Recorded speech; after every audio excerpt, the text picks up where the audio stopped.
Good morning, Isle of Faces listeners. This is Sir Buckley talking to you from very, very hot England, sweltering England.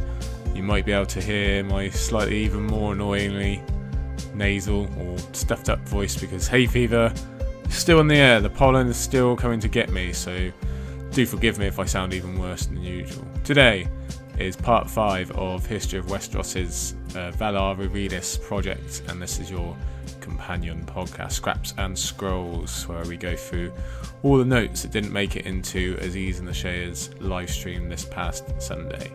Before we begin, some slight housekeeping, not too much. One small plug. A couple of days ago, I was lucky enough to guest on Radio Westeros' extra bonus quiz podcasts, whatever they call them, trivia podcasts. So, firstly, a lot of fun, honoured to be part of Radio Westeros, along with History of Westeros. That was the podcast that first got me into all of this, all the fandom. So, been listening to them for years. So that was great to hang out with Lady Gwyn again after we helped out Aziz with reviewing season 8. So that was fun. You can go and find that and all the very fun, sometimes very difficult questions that Lady Gwyn had. And please do let me know your score, because I am a competitive fool. I do want to know. I'm not going to tell you my score because 1, I had the answers in front of me, and 2, I still didn't get 100%. Moving on, special announcement today. 2 things. Firstly, today is very, very busy. I'm talking to you Tuesday morning. It's just turned noon. Because obviously recording this episode for you and then editing it and getting that one out. Also later today, finally, recording with Lauren, Shakes of Thrones. So that'll be with you soon. Very, very exciting. Hopefully, maybe the weekend, he says, foolishly. Hopefully. What a boy of summer I am, really. But also, today, can confirm, hooray! Are the Faces Patreon. Patron. You see how new I am to this. Anyway, sound the celebration music. Ta-da! Yes, Isle of Faces has joined Patreon, and you can obviously join our Patreon. Also, you can become a green man or woman of the Isle of Faces Patreon. And I will not bore you all with exactly what each tier brings you, because there's a lot on offer, but let me at least tell you of our different tiers that we're offering, because we're very excited. We really appreciate all the support and love we've got over the past, when did we start? November. It's really taken off. As you know, we'd started just as the guest episodes, and then season 8 came along. Now we've got Valar Rereadis with History of Westeros. Lady Buckley will be back for extra episodes. We're going to be making Patreon-only episodes with some returning guests. I won't give anything away just yet, with some special subjects, extra little bonus content. But anyway, these tiers, there's 5 of them. I'm not sure why I chose 5.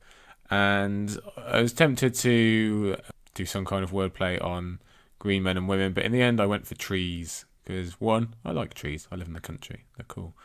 2, the Isle of Faces, full of trees. Connections. So our first tier then will be our grassy roots people. That's $1 or pound, I don't know how it works, a month for those people, because you can't survive without your roots, can you? And we're going to make them nice and grassy. There's going to be a green theme, you can see, because the next level is our lime leaves. Yes, $5 or more. Every good tree needs some pretty leaves. They're really going to show us off. We can't wait. Jade branches. They support the leaves. They keep us going. What would a tree be without branches, really? And yes, jade is kind of greenish. But more greenish is actual green, because green trunks is next up. That's $12 or more. Obviously, the main part, the main structure of our trees. And finally, it's just the whole thing. Emerald trees. That sounds cool, doesn't it? Emerald always makes me think of Sonic the Hedgehog, the early ones. But I digress. Emerald trees, $18 or more. Lots and lots on offer there. We'll be putting all that up later with Twitter, on the website grindstone.co.uk. You can have a look there. There's early access to episodes. There's getting involved with polls and deciding what we do in the future. There's different kinds of shout-outs you can get. I'll let you read all that later. But yeah, really excited. We'd love if any of you wish to join us on whatever tier. We're happy to have all of you. We love all our tree parts equally. And I am aware that actually the Isle of Faces is full of weirwoods, which have different coloured leaves and branches and trunks, but that's a bit sombre. We're going green. Green it is for us. So yes, please do let us know what you think about that, whether we've got it completely wrong and we need to start again, whether we're dead on, got everything right and you can't wait to sign up. Whatever it is, we're really excited to grow the Isle of Faces family, put some goals in, and just take the podcast higher and higher, because the more energy I and Lady Buckley can put into it, then the more we can give back to the fandom that the podcast is about. So, I also, just before we get started with Valar Rereadis, I will quickly say thank you to everyone who sent us congratulations and likes on our tweets about mine and Lady Buckley's first year anniversary of our wedding, because that was very, very heartfelt. I won't go into it now because it'll take a whole episode. In fact, funnily enough, first Patreon episode, first Patreon only episode will be the return of Lady Buckley, in which we, in celebration of our 1 year anniversary, will be looking at all the big weddings of A Song of Ice and Fire. We've not recorded that yet, it's still to come, but it should be good. So there you go, Patreon only. Hint, hint, hint. Have a look at those tiers. Anyway, sorry for hijacking that slightly. Today, Valar Rereadis, part 5. After a slight break, because He's and the Shay were back and they were covering. Let me read them off for you here. Daenerys III, Bran IV, Eddard V, Jon IV, Eddard VI, Catelyn V, and Sansa II. And they did, in the end, add their own Friends or It's Always Sunny in Philadelphia type titles. And I've never seen this, It's Only Sunny in Philadelphia, so it's always Sunny in Philadelphia. So I'm going to have to stick to Friends titles, and they're probably still not going to be as funny. Head right into it, Daenerys III. Now, I should say, Aziz and Cher, they found so much foreshadowing stuff in all these chapters. Not too much Daenerys, but overall for today. So they actually didn't need a lot of my notes. So I've got bunches left over for you guys. I probably won't even be able to get to them all. So someone might have to start a third podcast here to get my leftover notes going. No, not really. I wouldn't subject anyone to that. I'm just going to have to cut a few out and try and keep it concise. But obviously, if you haven't, and I'm fairly certain all of you have, check out the live stream from Sunday with Aziz and Cher, because they really do get some really good foreshadowing takes, or they go foul shadowing, or kind of foreshadowing that was and then didn't come to be based on George's early thinking. But anyway, give it a look, because they really did get a lot in this episode. But as for leftover notes, okay, so we're going right down the document. Here we are, Daenerys III. Now, in an early Dany chapter, when she was actually marrying Khal Drogo, she got her wedding gift of the silver, the horse. And, she went for a little ride around the camp, and she had this exhilarating feeling and kind of feeling freedom and her own power and her control for the first time. And we get a little bit more on that with her horse riding in this chapter. And again, it's that control that she's been denied her whole childhood. It's really making her feel alive and feeling in the first time she's really had any kind of... She's holding the reins of the horse and of herself for the first time, that kind of thing. And that is it doubles up, because this society, it values horse riding very highly, so it's getting her involved with this new family that we spoke about before. It's really her integrating into this society is an important thing. And both of those feelings, the control and the immersion into Dothraki society, that in turn... you can see is right after how she has this little ride around that she first starts feeling and acting like a Khaleesi, and giving the commands to Jorah, and obviously what happens with Viserys later in the chapter. That's all a knock-on effect from this control and this self-confidence that she's got from riding the silver, because obviously self-confidence and stuff like that, again, not really feeling she's used to. So she's really getting into her own very quickly here, and it's good how George is able to do that in just 3 chapters already. Aziz and the show, they mentioned about the lemurs and how we go very quickly past Norvos and Qohor, and it's very easy to forget because it's so early on in the story, and we never go back there again. We get just these quick little hints like the lemurs, and the guys did some extra digging, found for the world book, etc. And I do wonder whether we'll get the chance to ever go back there, Qohor, Norvos, or that kind of northern Essos. I suppose it is possible because Daenerys, we would think, would be going back to Vaes Dothrak, which is kind of on the level-ish with those, but obviously far more east. She could just head straight west and hit those kind of areas again, or, suppose Aya or Davos maybe could go east from Bravos or Skagos and head there, but I wouldn't bet too much on it, so that might be all we really get, even though we've obviously met many more Novosi and Qohorish characters as we've gone on, so at least we get the characters. I think that's the most important thing. I think it's very much a chapter of discovery for Daenerys. So I think probably each one is, but especially early on, but this one, we really get Daenerys discovering this world. Like we just said, these are new places for her, new exotic places. And, Daenerys isn't someone who's been locked in a room her whole life. She's been to different cities along that western coast of Essos, along the three cities. But now she's out in the wild. She's out, and, it's one thing going from place to place in a litter and, under hood and cowl. But now she's out on her own. She can really interact with the world. And there's this great quote that I'll read to you now. The green swallowed her up. The air was rich with the scents of earth and grass, mixed with the smell of horseflesh and Dany's sweat and the oil in her hair. Dothraki smells. They seemed to belong here. Dany breathed it all in, laughing.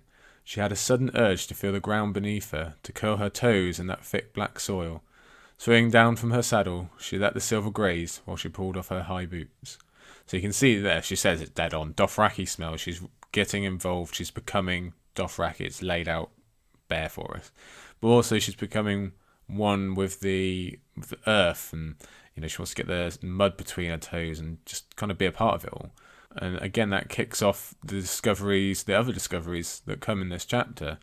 Okay, she's discovered the earth, but she's also discovering what it means to be part of the family. And I don't think we're going to count her relationship with Viserys as family. I mean the large clan family of the Dothraki.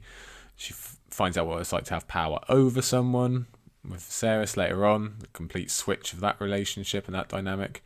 She discovers pleasure in sex, and also she discovers that Viserys actually is quite weak.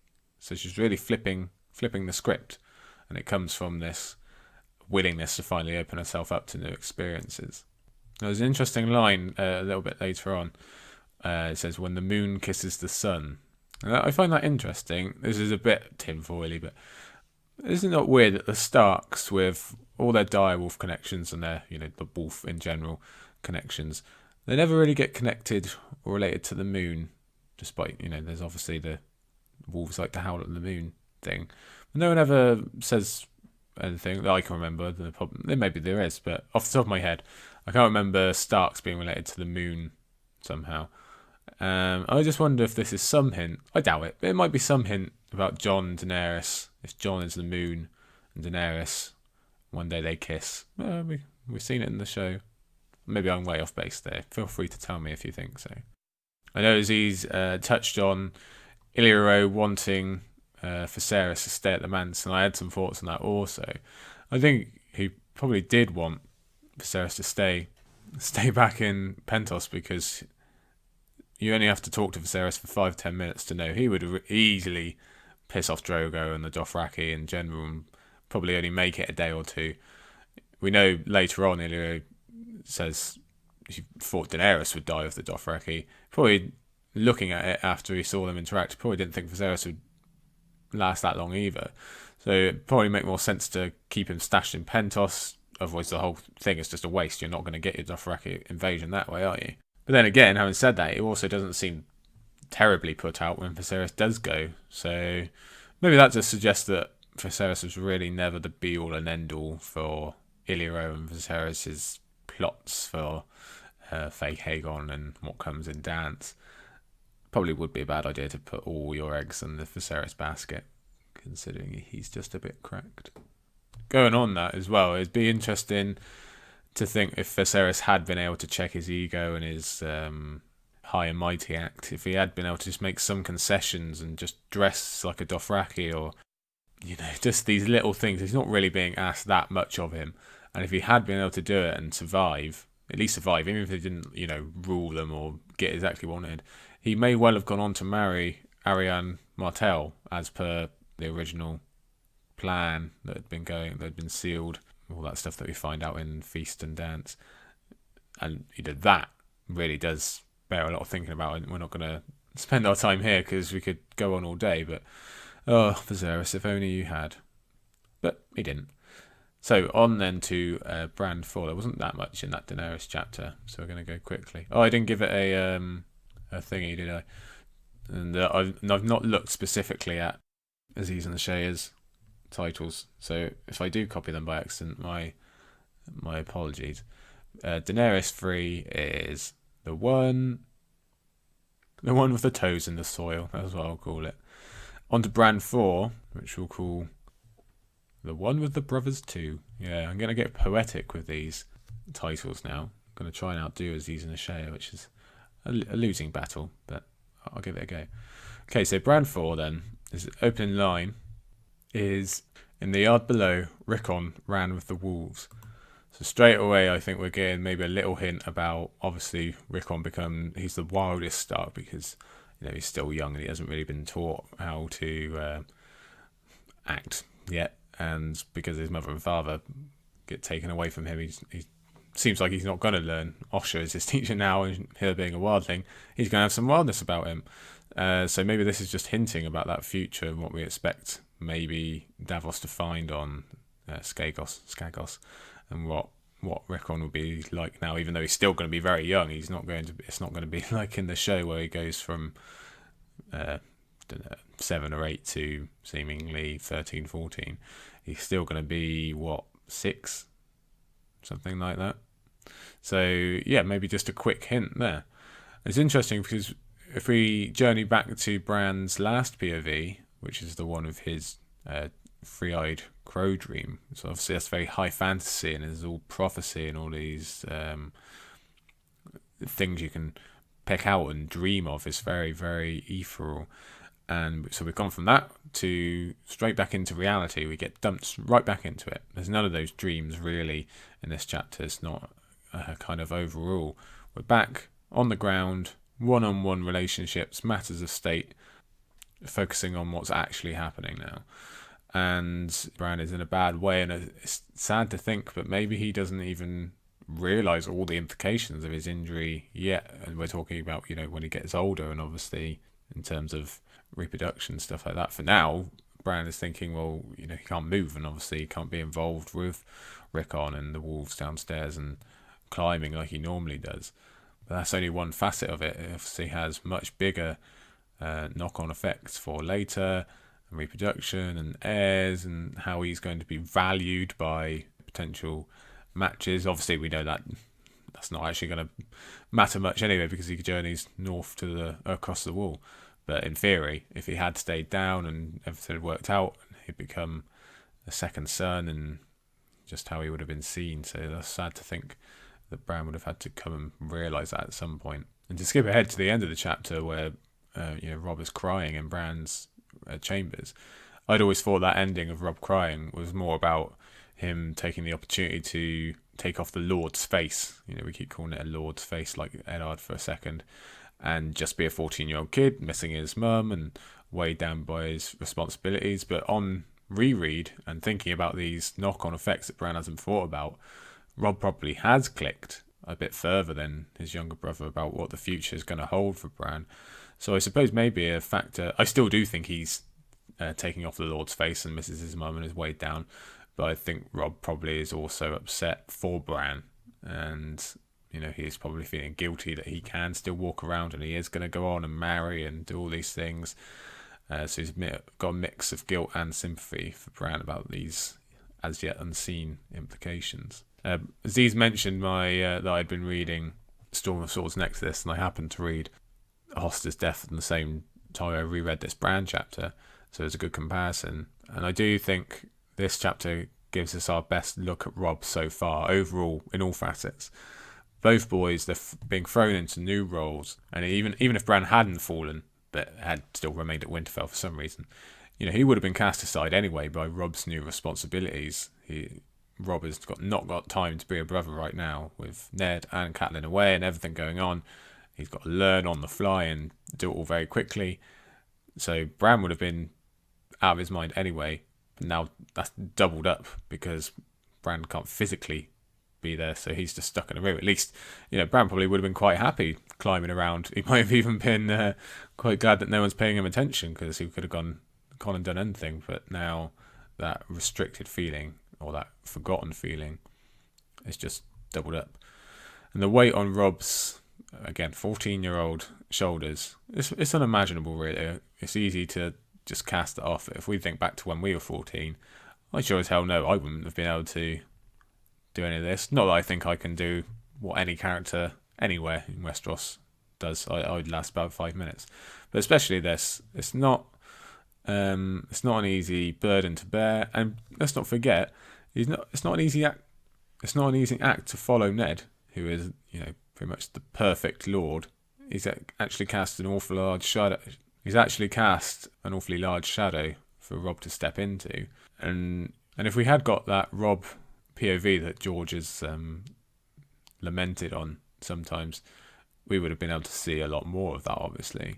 But to be fair, for my money, considering everything he has to do and how often he has to be proving himself to people around the castle and to Lewin, and even though they're on his side, he would obviously feel, as a teenage boy would, that he's got to act the part and prove himself. And that's not even counting all the grown-up, gruffled, bearded lords he's visiting. I know he's not going too far from Winterfell. It's not like he's going to Last Half or Carhold or anything just yet, but still, these are Northerners. I think he does a bang-up job, and it lets me forgive the couple of incidents where the weight becomes too much to bear and he does crack and lose it and act the child, as we see later in the chapter. I suppose at least Robb was being trained for his big change. He always knew at some point he would have to do these jobs. Probably thought it'd be a lot later, not at 14, but he did know at one point he would have to ride around and command everyone and everything else, and Ned had been training him for that, whereas Bran, he doesn't get his dreams of knighthood, or even the promises in that dream from his previous chapter. They're apparently gone. He's not got any follow-up on those. So Bran hasn't been trained for being crippled and being forgotten. This is all really new for him. And if things had ended up differently, if not all these different forces had converged on Winterfell, Bran very easily could have stayed, really truly bitter like he is at the beginning. He gets a bit better through the chapter. He's kind of saved by Robb and even Tyrion a little bit, but he really could have gone down a dark path of this. Maybe that's something similar to Euron. I think we're all going to agree that Bran doesn't have it in him to become Euron, but maybe it is just different families what saved Bran, even though half of them aren't even present at the moment, whereas whatever happened to Euron, he wasn't crippled or anything, but we won't go too much into Euron. Gives us the shivers. It's interesting as well. I always try and think about how George is laying out these chapters, why he puts them in specific orders.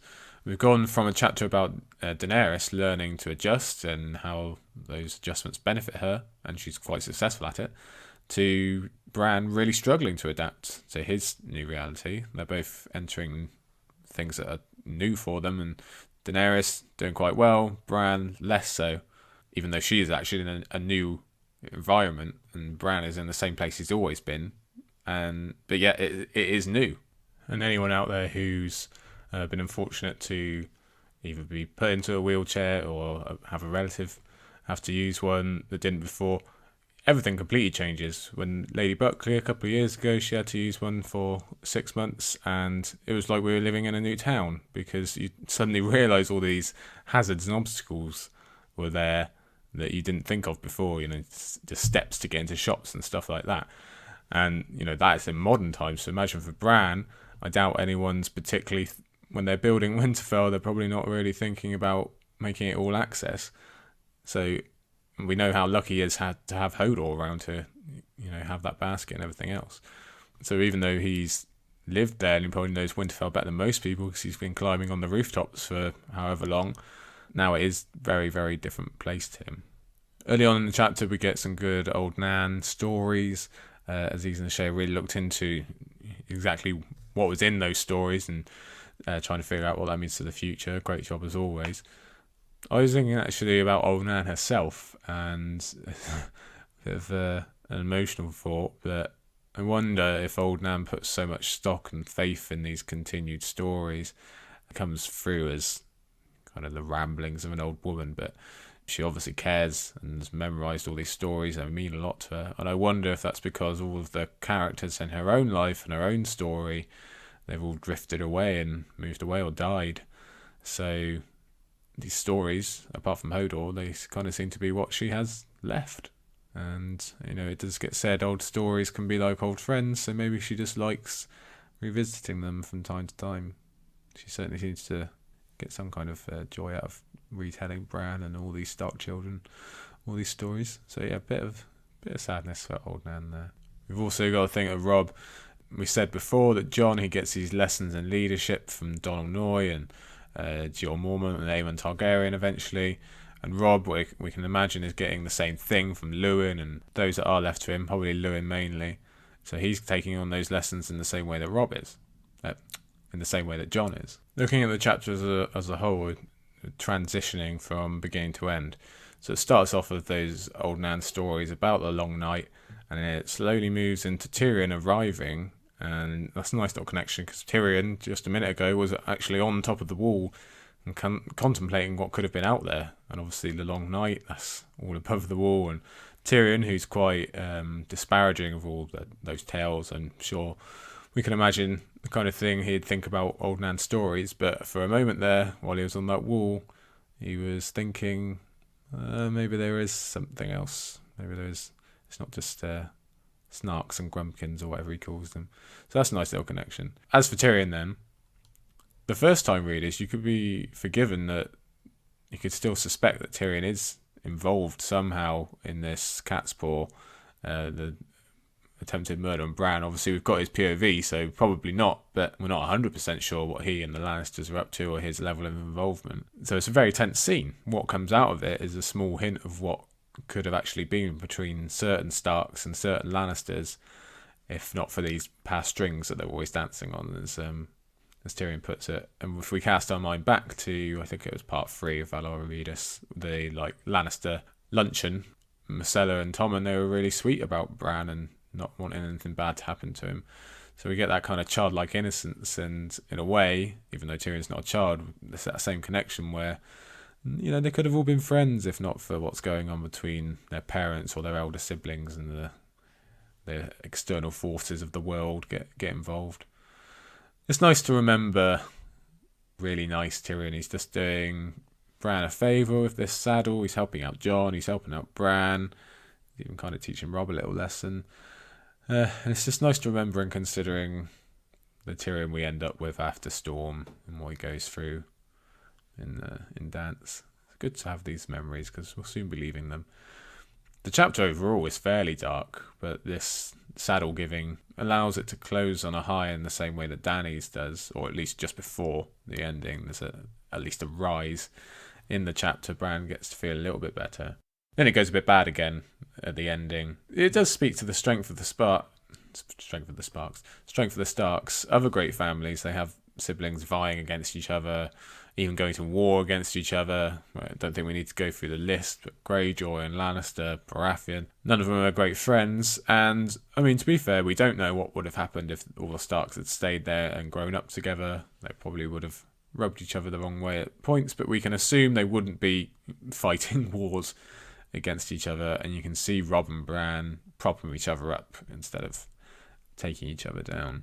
It was a very emotional scene right at the end, and for us rereaders, we know that Robb's promises to Bran about seeing Mother and riding out to Jon and etc., they're not going to come true. It's going to get worse. Robb's going to get taken away, in this nice little relationship between brother and brother that we've been lucky enough to see isn't going to last. A little while longer yet, but not too much. And then Bran really is going to be kind of alone. Bit dark. On to Eddard V then, the first 2 Eddard chapters today. And this is, I think we just have to call it the one with Pycelle, don't we? The one with Pycelle's resume. He does see a lot of, he talks to Arya and Littlefinger also in this chapter, but I think that's probably what we remember it to, is just long chit chat with Pycelle and his long beard. And like I say, I apologise if, because me and Aziz were trying out something slightly different in the document, so if I do overlap with anything mentioned on the live stream, then bear with me. I'm still figuring it out, but probably not. Anyway, Pycelle, this chat he has with Ned, it's either, there's 2 possibilities. Either George hadn't quite figured out all the pieces to the Jon Arryn murder and how everyone figures into it, which I don't think I can really buy into, or Grand Maester Pycelle is a literal moron, which we can probably all agree is the more likely scenario. You know, he really can't lay out the connections of Jon Arryn's murder more clearly, giving Ned the book and telling him what his last words were, and the stuff he says about his illness. How easy would it have been just to say, you know, Jon Arryn did get whatever sickness other old people get, and yeah, that's expected. And you know, he could have even said that he'd seen symptoms throughout the past couple of months that other people hadn't, because he's a Grand Maester. He could have even said that Jon knew he was ill and was coming to him. You know, he can definitely do more than he did here, instead of laying it on an actual plate for Ned's investigation to continue. And you know, if he had done that, the investigation really stalls out and the Lannister cause would kind of be safe. It's not impossible that Ned still figures it all out, because there are the sources of information to get these hints from, but Pycelle does help him out a bit. You have to wonder if Cersei, if she had actually put some more trust in Pycelle from the beginning, they might have accomplished a lot more in King's Landing than they did, if they'd done that at this early juncture. I guess that kind of speaks to how creepy and weird Pycelle is, because Cersei doesn't want to have anything to do with him. But you know, a quick word with Pycelle at this point, and a few holes could have been patched. That sinking boat might have sailed a bit fairer. I suppose that calls into question whether Pycelle is loyal to all Lannisters or just certain members. Would he still have helped Cersei out, because they do clash with each other later on, but it seems at this juncture he was quite willing to try and help her. He thinks he's helping her out. It also makes me question why Cersei didn't actually try and poison / kill Jon Arryn. Why wasn't she? You know, Pycelle thinks she is. We later find out she isn't, but why wasn't she? You can forgive Pycelle for thinking that. It definitely makes sense that she wants Jon Arryn dead. And it doesn't really make sense for the Cersei we know that she wouldn't have at least attempted something, rather than let Jon Arryn sniff ever closer to the truth. I suppose she could have, and we just don't know, and she hasn't referenced it in her own POVs that she was trying to think of something, but doesn't seem to. Like I say, this chapter is very much Pycelle focused, and we find out that Pycelle is incredibly egocentric. He lists off his resume basically as soon as Ned walks in the door, and we can be forgiven for thinking at this early point that his end goal is actually just self-importance. Maybe he's just trying to further himself and wants, you know, fame and comfort more than actually being loyal to any third party. Then again, having said that, that's also a pretty good deflection, self-preservation strategy.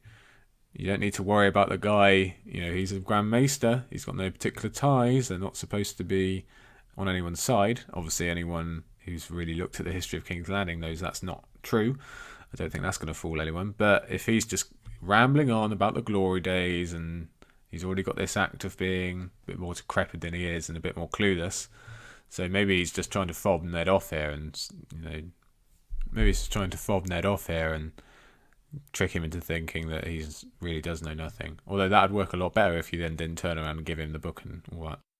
It goes from the conversation with Pycelle to a much nicer conversation for Ned with Arya. And to be fair, what he says about, he tells Arya what she can and can't become, and it does come off as pretty harsh, but I like to think that that's Ned just being afraid for her. It doesn't work on Arya anyway. She's far too strong-willed for that, but I think Ned is just seeing those similarities between her and Lyanna. I'm sure he's afraid for both of his children, but maybe more so for Arya because she's a bit wilder. She can get into more trouble, as we saw on the King's Road. So it's just that fear bubbling to the surface, and that's why he's a bit harsher. I do think these chats, they are probably his one respite from the working life of the Hand of the King. And I think the chapter is set up to reflect that. It's business with Buy-Sell First. Nice moment of relief of Arya. Probably cherishes these little chats that he gets. And it's back to business with Littlefinger. And talking of Littlefinger, we see his buddy-buddy tactic again that we mentioned before in his interaction with Catelyn. He gets Ned on side. He offers up the information on the Arryn household. Although it occurs to me this probably didn't really cost him anything, considering his involvement with the murder and Lysa and the Arryns in general. Littlefinger probably knew, and he might have even arranged the locations of all those members of the household and the Arryn servants. So he's not really giving up anything for Ned here. I do think he's correct in telling Ned to be paranoid about who's watching him within the Red Keep and the city in general. That's good advice. Although I do think he also uses it as a way to control Ned. He restricts Ned's feelings of power and his actual physical movements also. But his feelings of power, which we've already discussed last time, Ned doesn't really take advantage of his position. And here's Littlefinger playing into that by not letting Ned feel as powerful as he actually is. And I'd put good money on Littlefinger keeping an eye on the Tower of the Hand after this conversation to learn that Jory is Ned's trusted man. He says to Ned, don't go yourself, send someone you trust. I think Littlefinger walks right out, turns around, watches who comes out next, and he learns that Jory is Ned's most trusted man. I don't think he actually does anything with that information in this instance, but you can see how Littlefinger worms his way in and figures out households and servants and things that perhaps other nobles don't really think of. It's valuable information. Maybe he knows not to try and bribe Jory or get Jory away from Ned because it won't work. Maybe he does because he knows that's the guy who has an influence in Ned's household. Like I said, I don't think any of these things happen in the instance of Ned, but we can definitely imagine Littlefinger pulling that kind of trick before in years past and getting into certain households that way. I'd put even more money on the fact that Littlefinger's probably just pointing at random people, naming them a spy when they have that scene. You know, they're at the window, he says, that's Cersei's spy, that's Varys' spy, they're all watching you.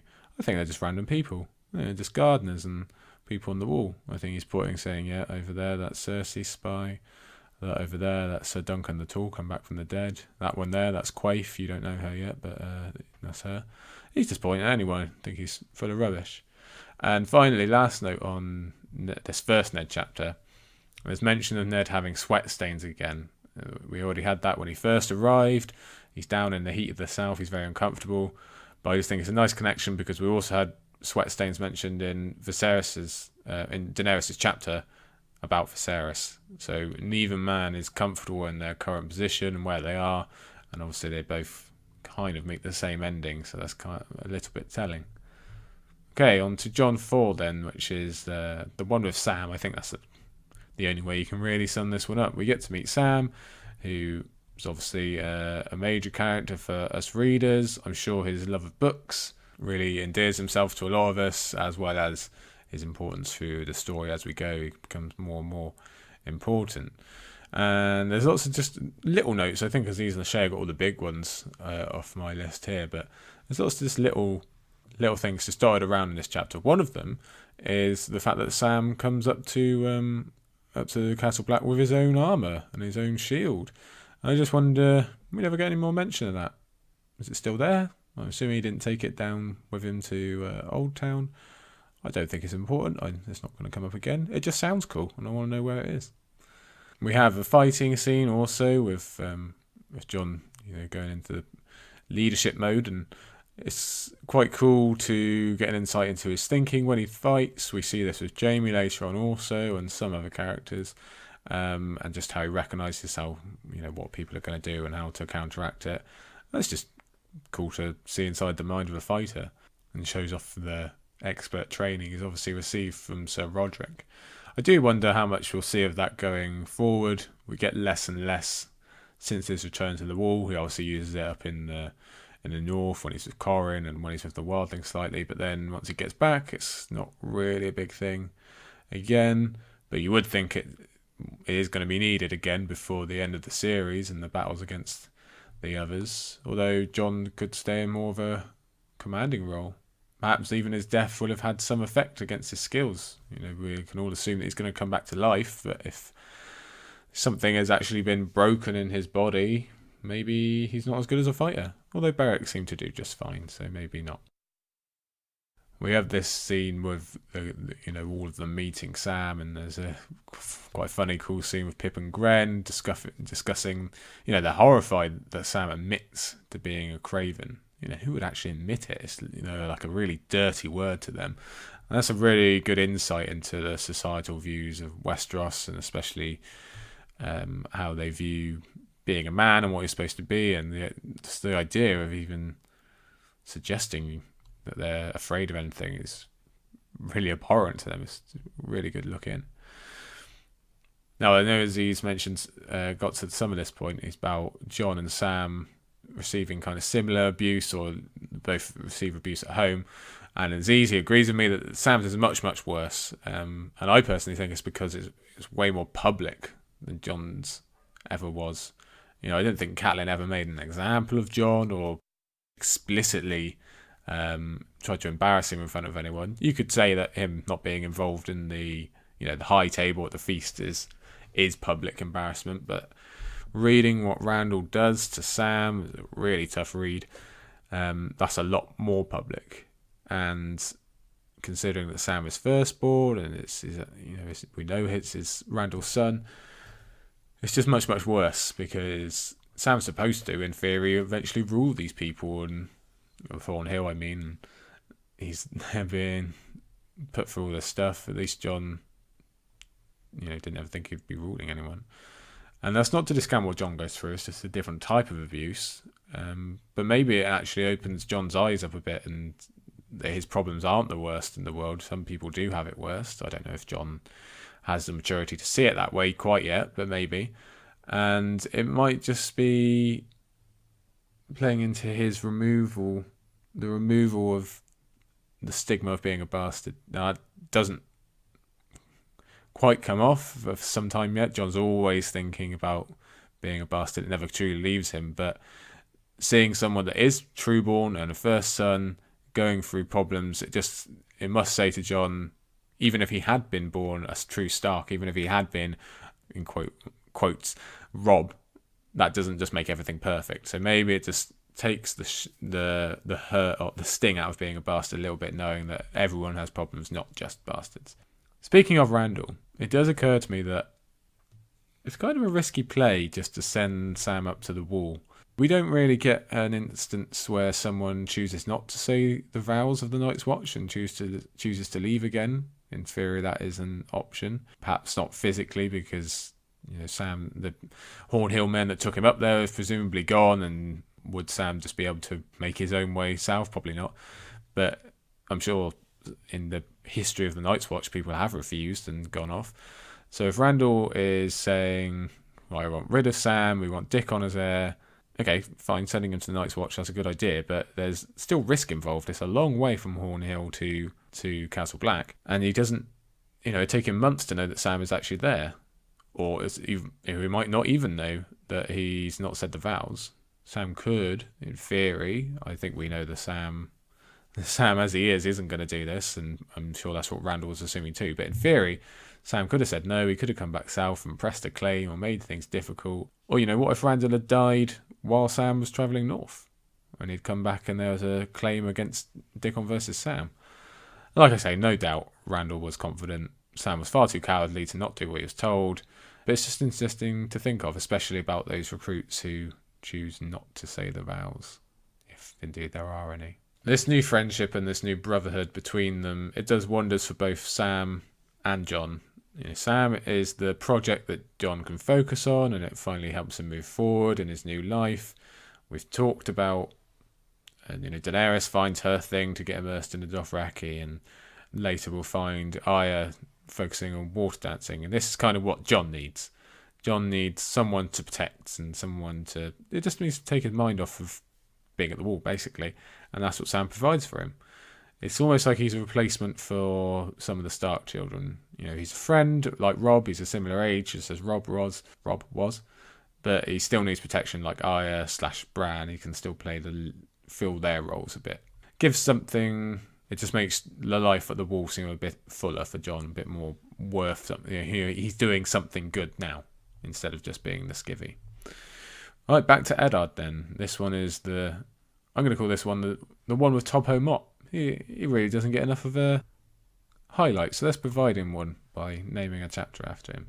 So this is Eddard VI, where, among other things, Ned has a council meeting about the tourney. He travels through King's Landing, and eventually he arrives at Tobho Mott's shop and meets Mr. Gendry, who, again, much like Sam, we're getting introduced to some major characters in this in today's podcast, but Gendry, very important character, as we will come to see. Now, to me, this chapter is actually really about House Baratheon and how all these brothers fit together and just figuring out the family as a whole. We've met Renly and Robert, and we've spoken not a lot, but enough about Stannis that we've got a kind of an idea who he is. But it's weird because it's focused on House Baratheon, but only Renly actually appears. All these Baratheons, you only actually get one, or 1.5 if you count Gendry. And I think Aziz's mentioned this, but we've been thinking about Stannis, but as rereaders, it's really easy to see the hole that Stannis leaves by not being in this book and in this chapter. It's a vacuum. I think that comes off even for first-time readers, but certainly knowing what we know of Stannis as rereaders, the mind kind of boggles about what it would have been like if he actually was there and how much things would have changed. But that's just for us to lament and wish about. But for those first-time readers who if they weren't sure before that this guy was having an effect by missing out, they probably are convinced by the end of this chapter because it's laid out much more explicitly. So early on in the council meeting, we have Ned offering up his own men for the gold cloaks, which is to shore up the city lines, and it's very noble and very Nedish. But as we know, with power of hindsight, it also weakens his position for later on. And it's another example of Ned not really using his position to the best of his abilities. Ned, he's the type of guy, he would never ask something of someone that he isn't prepared to do himself. We know that about him. We can draw a lot of examples of that. In this case, he could have just ordered someone else to supply men, but he won't because he can supply his own men. He does ask for some more, but he doesn't actually have to give up his own guard. He could have easily just replaced his 20 or so men, whatever it is, with a command. And that kind of looks like an especially bad decision given that Sansa and Arya are still in the castle and they should keep guards as close as possible to them. Now, again, that's hindsight. We can only blame Ned so much. But it shows us how he can't really see the rules outside the game. He just doesn't really have it in him to suspect Janos Slynt or the Gold Cloaks. He has too much faith in the positions and the structure to really be guessing the extent of what could happen here. We come back to this in the Sansa chapters, but Pycelle mentions the advantages of having a tourney for the small folk and how it boosts their lives a bit, etc., etc. And Littlefinger adds the advantages of incoming coin and how that helps everyone out. But we know he's championing that bit because most of the coin comes straight back to him eventually. So it's a good example of everyone. No one cares about the tourney. No one cares about the small folk. It's just what they can get out of it. And Littlefinger's pretty dead on there. Speaking of this small council meeting, we have Renly being not particularly nice. As he's mentioned my note about him calling Shireen ugly, and it's a bit revealing of Renly's true character. Now, I think, if Shireen had been there, or if Renly thought Shireen was any use to him or anything, he'd be completely charming. So it does make you think about his interactions with Brienne and whether, did he like Brienne or was she just useful for him? Did he say nasty things to her after the fact or behind her back? We don't know, but we can make some guesses. And we spoke before about the relationship between Littlefinger and Renly and they kind of seem to get on. And I wonder if, in some ways, Littlefinger's mentoring Renly. I don't think either of them would use that word, but maybe Renly is just picking up some of Littlefinger's tendencies, because they do seem to be pretty similar at this point. Moving on, there's some really cool descriptions. Moving on to Stannis, I mean. There's some really cool descriptions of the Siege of Storm's End in Robert's Rebellion, which is really, really super important for the development of Stannis' character and his backstory, and it also hints what he's going to be like when we meet him eventually in the series. He's stubborn, refuses to give up, and he had that back then in the Siege, and he's going to have it again in the War of Five Kings.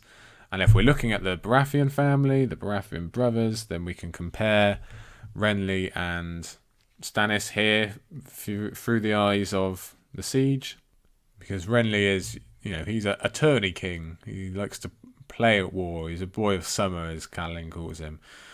He's not really a veteran of anything. Whereas Stannis, he was down in the mud and the grit at a younger age than Renly is now. So that really shows you the difference between the two brothers. And it gives us some more hints about Stannis' military prowess and how that's going to play in later. And it also shows us how Ned and Stannis, they could have connected over something like Storm's End. If we switch Ned in, if we sub him in for Stannis during that siege, I think we can be damn sure Ned is absolutely the last person to eat anything in that castle. He would have made sure everyone else was fed first. I don't know if we can go that far for Stannis, but he definitely suffered along with his men. It's not like he was keeping the food up in his chambers and letting everyone else starve. No chance. He was starving as well. He was the same as the men he was serving. He's one of the troops. Can we say Renly would do the same in that situation? No, I don't think so. And we can look at the after effects of Storm's End as well. It's really what kicks off the chain of disrespect and the lack of recognition that forms the Stannis that we know. First he doesn't really get thanked or recognised for saving Storm's End, and then he goes and claims Dragonstone in Robert's name. Still nothing. No, thank yous. And then I think it's Fair Isle in the Greyjoy Rebellion, where he smashes the fleet, allows Robert's forces to take Pike. Apparently nothing for that either. So it's all this build up of years and years. Stannis does a lot, let's be fair, for Robert. Doesn't really get any credit, and that eventually burns into resentment, which is the exact reason why he isn't present in this chapter or book. So they mention Storm's End, and in doing so really tell us why Stannis is absent. I think as these got to this as well, my note about the Baratheon brothers, if they had been able to kind of put ego aside and just rule together, if you imagine Robert naming Stannis Hand and Renly, well, whatever, but if Renly had kind of been a de facto hand as well, if they had been able to rule as a three with their different personalities and their different strengths, they really could have accomplished a lot. Now, Shea countered by saying that their styles would clash so much that maybe they wouldn't get a lot done. That's certainly true. If they were still ruled by ego and their way had to be the only way, then obviously they would clash a lot and get even less done than they do now. But in a perfect world, if they had been able to really be like, no, if we actually work together and listen to each other, they've got all bases covered. But anyway, the point I had a further note in that it's not a direct comparison, but we can kind of see this three-way power balance in the original Conquerors. For Robert, we can compare with Aegon I. He's got the name, the power. He's the one who men and lords flock to, and he's the one who wins the battles. Not just him, but he gets the credit. Whereas Renly is a lot more like Rhaenys. Everyone likes her. She's pretty cheery. Just a lot more fun to be around. And we can definitely draw comparisons between Stannis and Visenya, because no one really liked Visenya, and they used to say all these horrible things about her because she was kind of darker, morose. But in a lot of instances, she was the one who got the job done. She kind of saved Aegon's behind a few times. And much like we've just said, Stannis got a lot done. So there's a certain comparison there. We can even flip it and look to the future, and this three-headed dragon that everyone's talking about, or at least the three final people that might be involved in ruling. If we go ahead and assume that's Daenerys and Jon and Tyrion, Okay, so ironically, Daenerys, given her hatred, ironically, Daenerys would be Robert. She's got the name. She's got all the thousands of people loyal to her.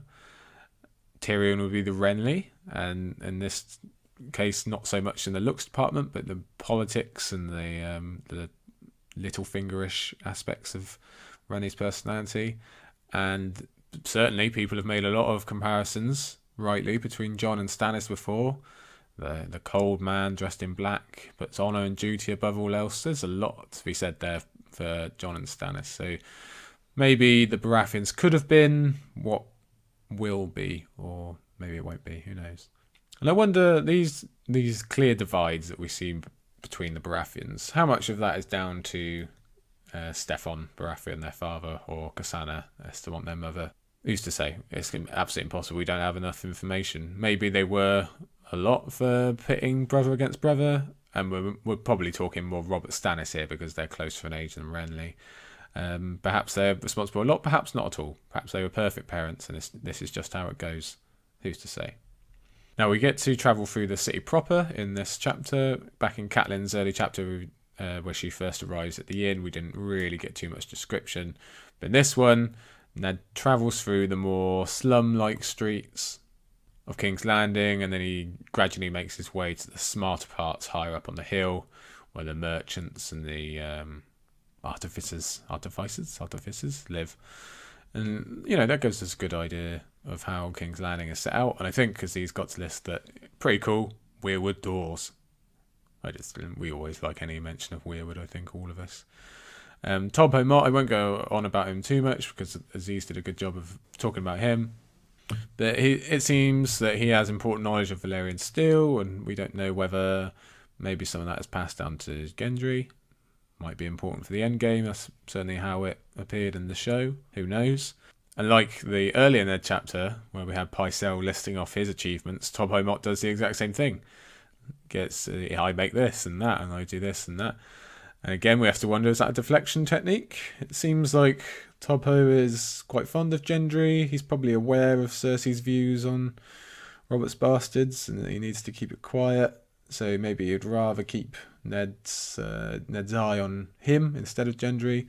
Maybe he'd rather even beat Gendry and then enrage the Hand. But who's to say? But at least later on, we kind of get evidence that they had a good relationship, because far later in Storm, Gendry is still defending Tobho Mott and his master. So that's quite pretty cool to see. So I think we've got two left. It's a really important one next. Catelyn V, the one where she catches Tyrion. There's no other name for it. That's how this chapter is known, for good reason, because this is the moment the war began in a lot of ways. Certainly there are other places we can point to if we want to drop that at their door, but this is one of the most popular because it really does kick off a lot of stuff. We can see Ned's orders on strategy for protecting the North, the ones that he said during Catelyn and Ned's goodbye previously. They leak through to this chapter. Catelyn, at the beginning, she's thinking in terms of wartime, even before Tyrion comes along. She's aware that the Starks can't stand alone, and they're going to need allies. She's thinking very much there's trouble ahead. Although she's also still filling that family role, the mother role. She wants to go to Riverrun and protect that, her family there.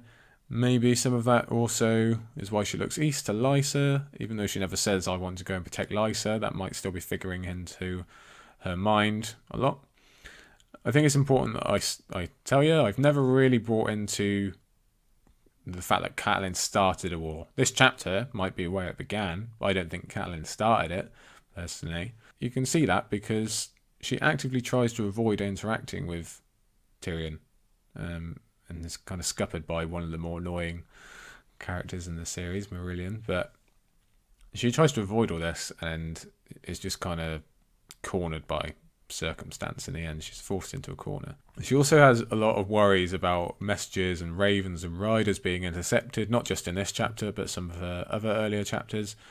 There's a lot of sense to that, but doing something as huge as arresting Tyrion Lannister, I think, should have really been communicated with messages to Riverrun and Winterfell, be it rider or raven, whatever's available. I'd say King's Landing too, but it's much more understandable to be worried about interception in that direction.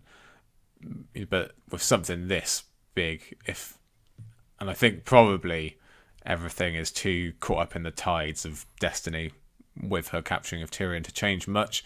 But maybe if word had got there before things really kick off, things might have changed. Maybe, who's to say? I suppose those orders from Ned for fortification, they kind of end here, although at least delayed enough to make no matter. I'm really interested by how much would have changed if those orders for fortification had got through. Ned says to keep an eye on Theon.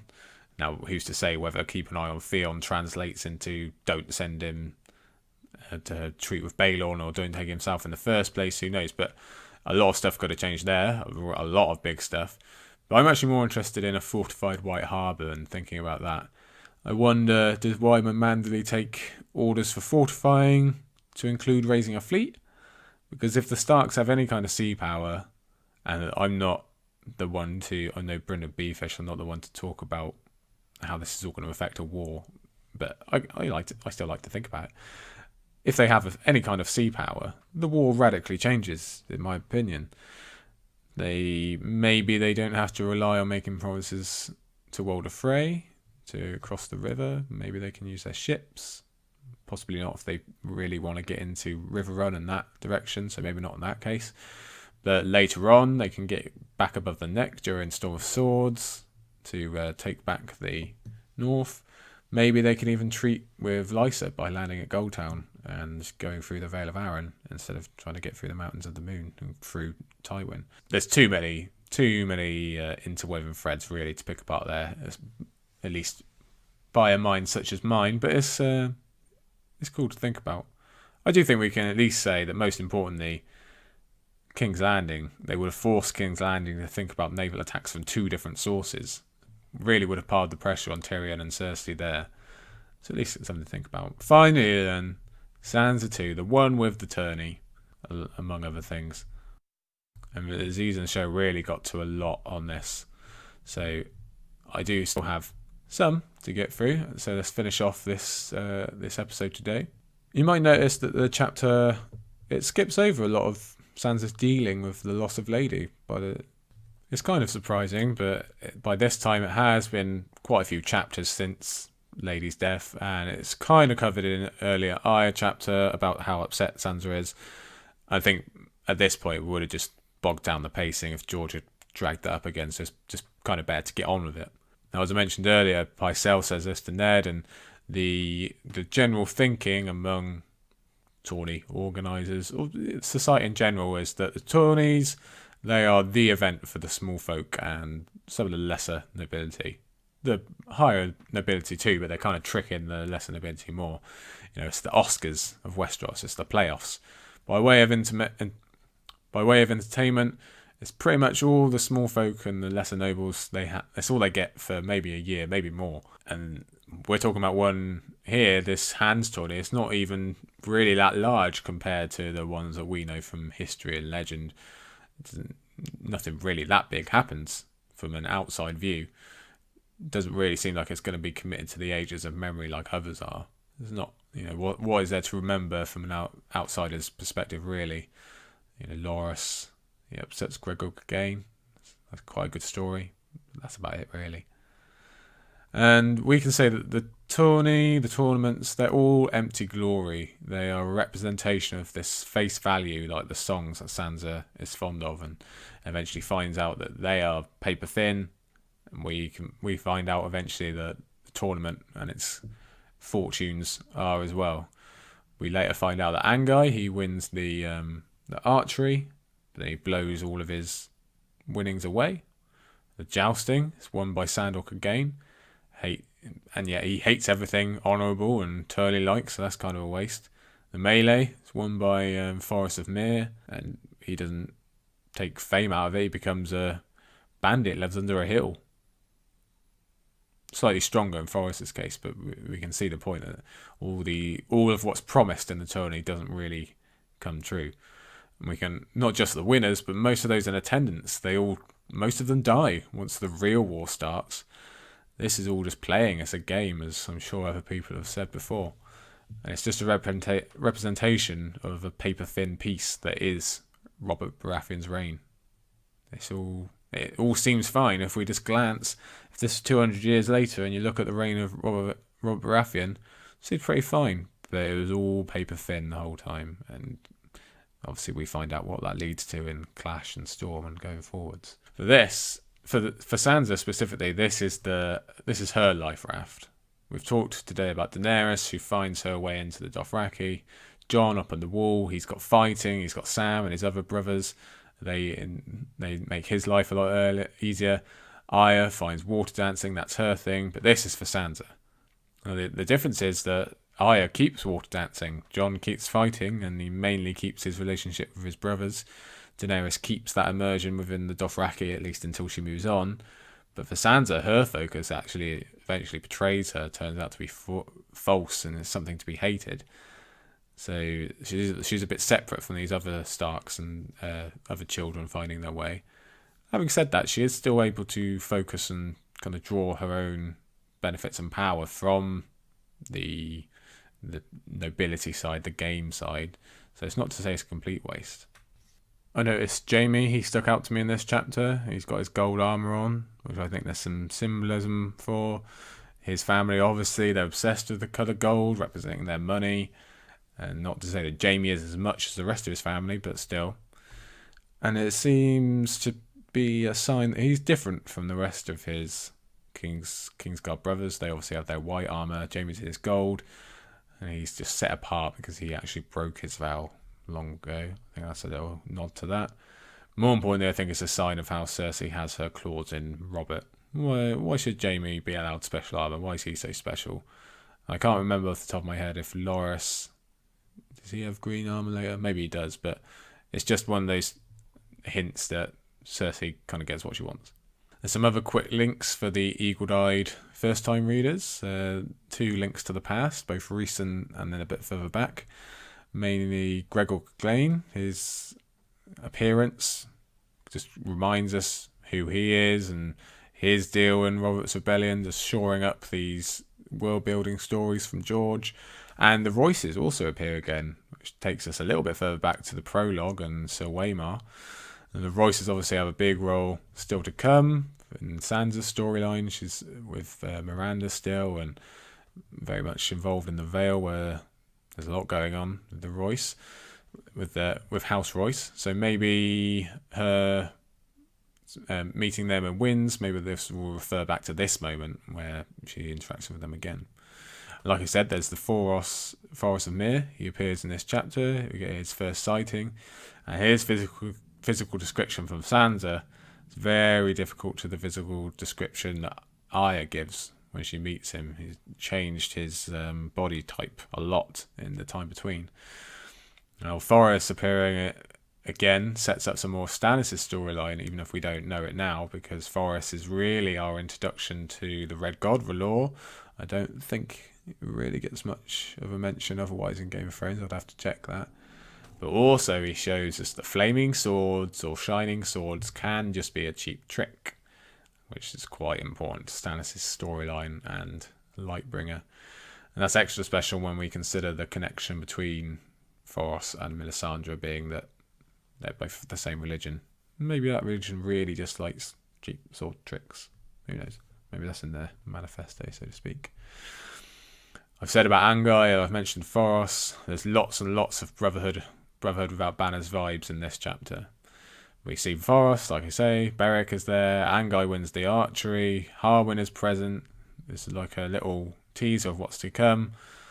And to be fair, the whole tourney section where Sansa is recognising all these different people of certain houses and these different players in the game, it's like one big roll call for events that will happen later. And I think Aziz went through what happened to most of them, and for the most part, it's not good news. Jane Poole, she accompanies Sansa on this visit to the tourney, and she sees Beric Dondarrion and is ready to marry him. She falls head over heels.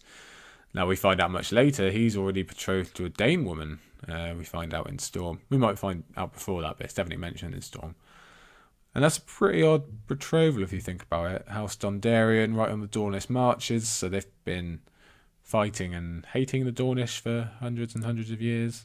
So for there to be a betrothal between that house and a Dornish house, that's quite strange. I hope that's something we find out more about. But given Beric's where he ends up, maybe not. Maybe Edric Dane comes back. Who knows? Going on through these smaller characters, Septon Mordain, she doesn't have a great day at the office, does she? Her makes a pretty nasty comment about Jory. It's pretty beneath her. Gets a bit drunk. And not that it really matters in the grand scheme of things, but it is a good example of George making even kind of tertiary characters like Septon Mordain three-dimensional and real. He could have easily left her to be bland and flat. It's not like she has that big of a effect on any of the plot. But instead, he adds these faults and these personality traits to her also, because all of these characters seem so real to us. On to Sir Hugh and his appearance in the chapter. I wonder if Hugh is supposed to be a play on words of who. Sir Hugh? Doesn't matter, he dies soon. Yeah, pretty much that is the story of Sir Hugh. He's the signal of what's going to happen to most of these young men. There's going to be no song sang for them, and I think Sansa actually thinks that. That's pretty indicative of nearly everyone present. Like I said, not a lot of people end up coming out of the other side of the war in good standing. They're not going to do any great deeds. They're not going to be remembered. They're mostly just going to die in a war that didn't need to be fought. Even though on this day they're all up for it and thinking of glory and pretend games and pretend war and all of that. And Hugh really is the summer knight. He's just a boy playing dress up, and someone's just slapped the title of knight on him. That's supposed to be enough, and yet he dies as soon as he comes up against something real. And it makes us wonder. It's one of those many things that we get to just think about what could have happened in A Song of Ice and Fire. You wonder what story Sir Hugh might have told Ned if he'd lived long enough. Who knows? Tough to say. Might have been no help at all. Sansa, she seems to hit on pretty much every emotion through the course of this chapter, such as the curse of being a preteen. She's excited for the tourney. She kind of falls head over heels, much like Jane did. But in this case, for Loras, she sees her first death and weird feelings there. We go through the whole rainbow. Now, I take the tourney as the beginnings of George's anti-war message. We all know he's very anti-war, and that obviously comes through in the series as it goes on. And this is the beginning, because he does show both sides of the coin, and the bad is obviously going to come later quite heavily. But first, he presents the pretty song version with all the, like I just said, the glamour and the war games, and why these young people, and not all of them are young, but these people seek it out in such a fashion. And the tourney also goes some way to send a message to the small folk that fighting is really important, and that's why you can just see this is why we knights and soldiers should get more money and power, because look how important we are. Look, we'll have this tourney so you can see how talented and skilled we are and how you should be giving up your money.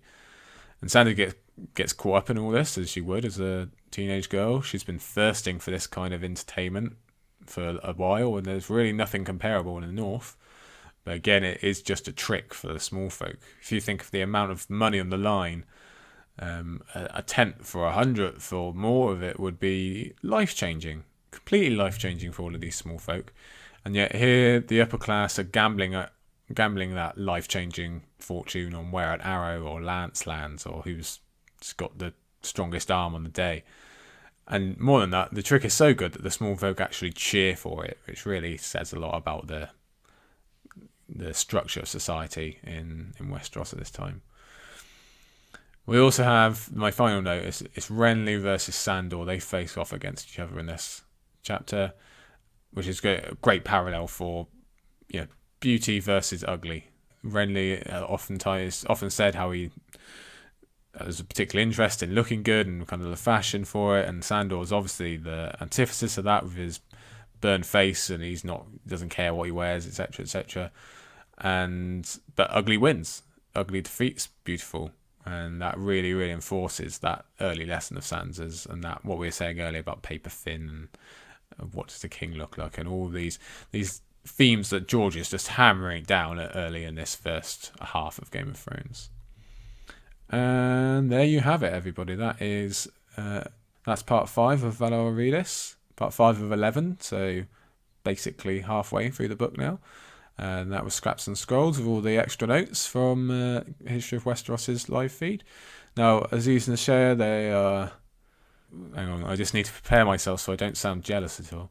They're off to Con of Thrones in Nashville, so next week, the 14th, that's the Sunday I mean, is an off day for them, so we will have no Valar Rereadis next week, obviously, because there's no extra notes to go through. But then I believe after that there's a good solid month before there's another gap, so you'll get lots through there. And like I said earlier, we've got our Patreon now, and one of the rewards for certain tiers is getting Valar Rereadis a day early, because from now on they'll probably be coming out on Wednesday, Thursday for non-Patreon listeners. So give our Patreon a look, and if you are going to Con of Thrones, I'm not going to swear at you, but I'm you know what I'm thinking, all right? No, have a good time. Say hello to everyone for us. The Other Faces wishes it could be there. Maybe one day me and Lady Buckley will steal a rowboat or something. Get some lessons off Gendry. But anyway, that was part 5 with our 7 chapters. Say hello again soon. We'll be back with, like I say, all this Patreon stuff. Shakes of Thrones, we're recording later. That'll be with you very soon. And have a good week, everybody. We'll see you soon.